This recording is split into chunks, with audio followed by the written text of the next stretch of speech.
আসসালামু আলাইকুম।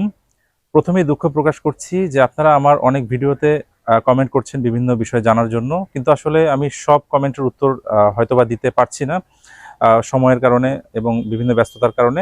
যাই হোক, এটার জন্য দুঃখ প্রকাশ করছি। আ এখন যেটা নিয়ে আলোচনা করব সেটা হচ্ছে ATEO। এটার পরীক্ষা তো আমরা জানি মেবি হচ্ছে ১২ তারিখে অনুষ্ঠিত হতে যাচ্ছে। তো এই মুহূর্তে আসলে খুবই গুরুত্বপূর্ণ যে কাজটা করা। প্রথমে বলি, আমাদের প্রত্যেকের উচিত যখন আমরা ২০ থেকে ২৫ দিন সময় পাই, তো প্রথমে যে বিষয়ভিত্তিকগুলো আছে সেগুলো গুরুত্বপূর্ণ জায়গাগুলো পড়ে নেয়া।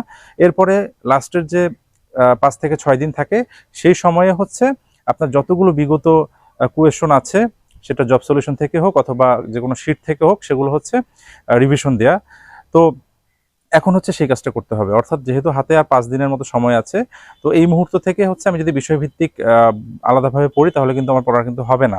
এজন্য আমাকে ওই যে বিগত আপনার জব সলিউশন হোক অথবা যেকোনো কোচিংয়ের শিট হোক, সেই গুরুত্বপূর্ণ জায়গাগুলো আমাকে ভালোভাবে এখন সেগুলো পড়তে হবে। আর পাশাপাশি একটা সাম্প্রতিক বই অবশ্যই এখন নিয়ে নিতে হবে। সেটা একটু ভালোভাবে দেখে নিতে হবে।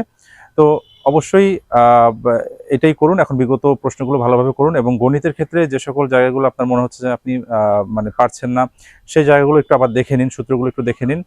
আর ইংরেজির ক্ষেত্রে একইভাবে হচ্ছে যেগুলো গুরুত্বপূর্ণ কিছু সূত্র আছে বিভিন্ন চ্যাপ্টারের, সেগুলো একটু দেখে নিন।